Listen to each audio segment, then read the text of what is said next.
What's up, Lone Star Drift Channel? Glad to see you back. This is Drift Week 5. I'm fielding Shredder, and this is a Corvette. We should be calling this Corvette Week, to be honest. But unfortunately, my car, it needs a motor, it needs a clutch, it needs thousands and thousands of dollars worth of work. And I didn't want to miss out on all the fun of Drift Week, so I thought I'd help Aaron by shooting some videos of car reviews. We'll start with this one right here and kind of getting the idea of how these things are on the street, how they are on track. You know, are they loud? Are they quiet? Are they comfortable? Are they awful? Are they anything like my car that I'm used to driving on Drift Week? And then I'm gonna jump inside and go get some laps and let you guys know what I think about this particular car.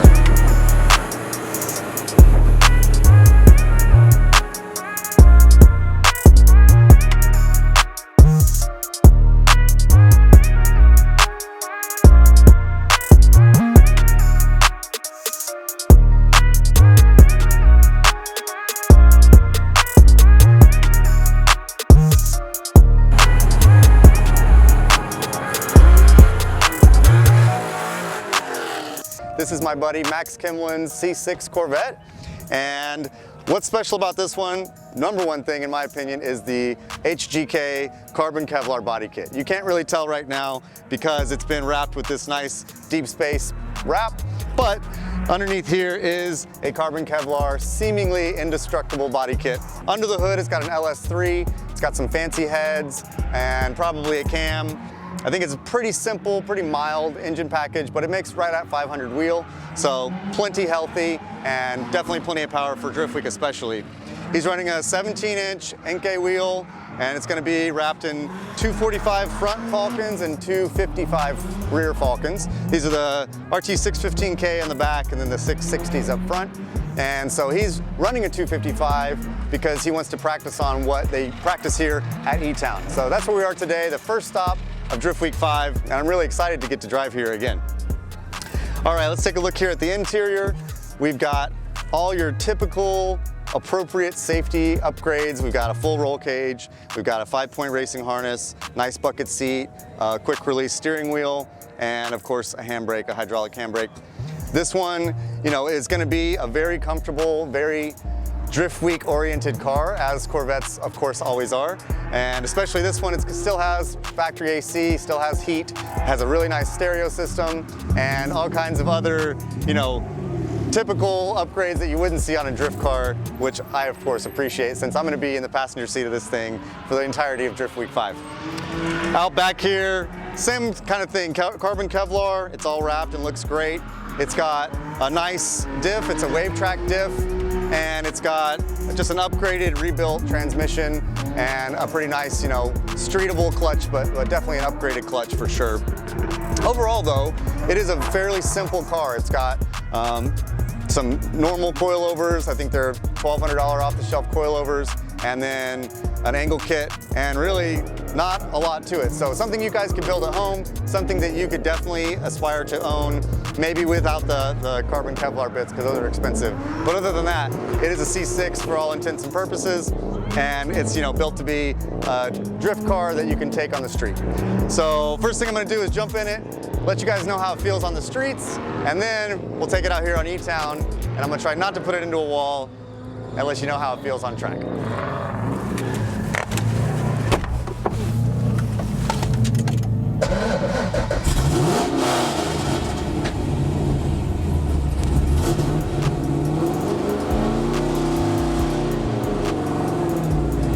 Drift Week 5 is brought to you by all these amazing sponsors that support drifting, support the content you like, so please support all these guys. They include BC Racing Custom Coilovers, ECU Master, NK Wheels, Drift HQ, Vapetasia, Heatwave, and of course WhatMonstersDo.com. Thank you so much to all these sponsors. Back to the content. Okay, so initial thoughts on this thing. It doesn't want to idle sometimes, so it makes you seem like you're stalling it when you're really not. And the clutch is a little bit tricky. It's not too stiff, it just doesn't feel like anything. It's very, like, doesn't give me any feedback with the foot pedal. So that's a little funny, a little tough to get used to, but nothing I can't handle. And the steering wheel is a bit high. Okay, I can move that, that's good, it's a bonus. handbrake ergonomics is in a good position. The steering wheel, I like the size of it. The seat is quite comfortable. Visibility is It's supposed to have power window or mirrors. Okay, this one works. This right one doesn't work. Max must have crashed into something and made that not work. It's kind of cool to have this glass roof up here. It's kind of nice. Yeah. So far, so good. In terms of the ride quality, I'm going over some bumps right now coming out of the pits, and it's actually taking them very nicely. I don't feel any weird noises. I hear some creaking.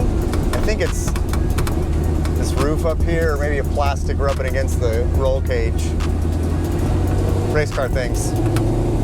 The exhaust is seems loud, honestly, like especially when you crank it up and kind of give it a rev.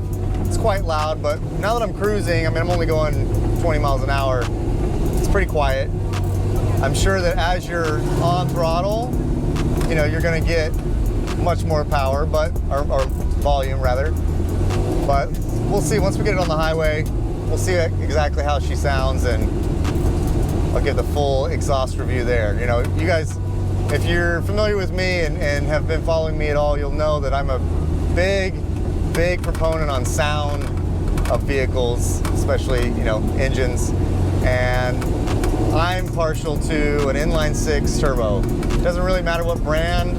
You know, I have a 2JZ in my car, one of the best sounding engines in my opinion, but also an RB25, 26, sound fantastic.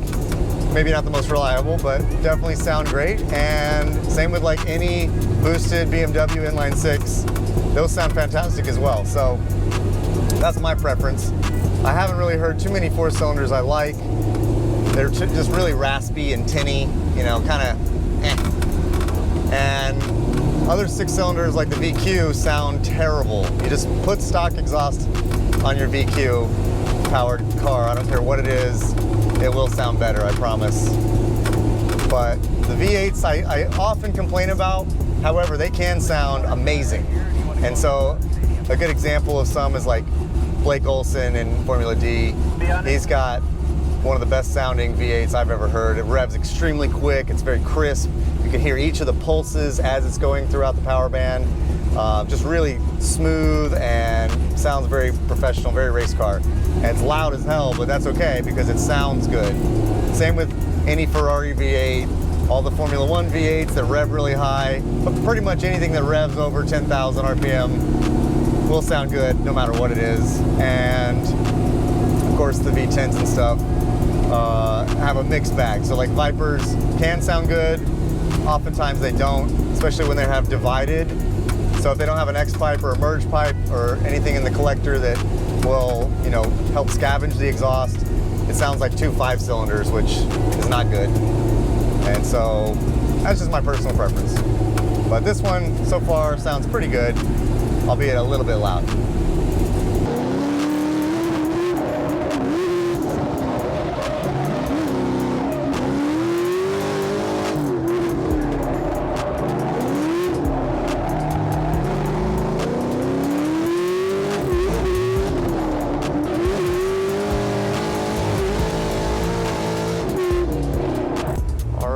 First lap, that wasn't too bad. I was very cautious on the approach, as you would in someone else's car in your first time ever. And then as I kind of made that first transition over the crest, I've only been here once before, I've driven here, but you know, in my car I'm much more comfortable. It's got a lot of different power band and so forth, so I'm definitely getting used to this car. The steering felt really kind of weird, like as it was approached maybe 30% of the steering sweep, it kind of had this weird dead zone. And then I gave it a little kick and it like flopped to lock, it snapped to lock. I didn't really like that. So I'm not sure if that's something that's, you know, an inherent Corvette thing, or maybe it's part of this angle kit's characteristics. Honestly, I don't really like that if that is part of the characteristics, but it also could have just been my driving, which, you know, needs some work for sure. First lap out, I'm not trying to make excuses. I just need to dial it in, get some more seat time.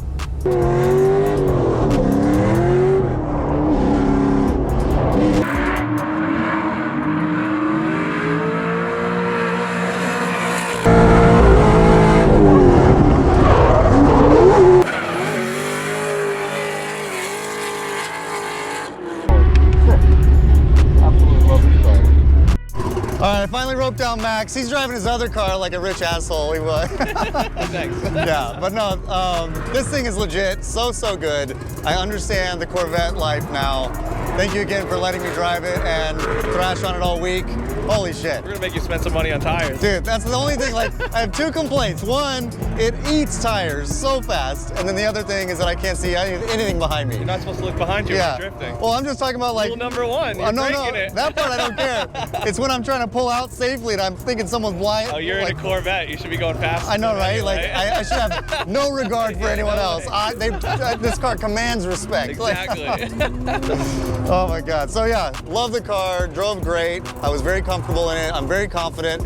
I told myself, I'm like, don't get too confident. That's how you fuck up. Yeah. So, I saw you coming out of the wall. It was eating. yeah, it was. It was. And you're right. Like, so I was coming down to second for the hairpin, but then I go back up to third and just ride third the whole rest of the way. Oh yeah. Oh, so I mean, good. you could stay in third the whole track. I know, but it was. Set it and forget it, baby. I wanted a little something going on. It can't be too easy, so.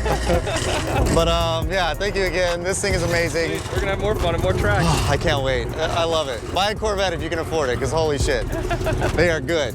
They are really good. Let your friends drive it. Yeah, that's the best part. Let your friends drive everything. Yeah. So that's my mission, to drive as many of my friends' cars as possible now that I have that much fun. Until I crash one, then I'm gonna feel like a real dickhead. I feel like that every time I crash this one. Yeah, but at least you're not disappointing someone else. Yeah, that's only myself. Right, only yourself.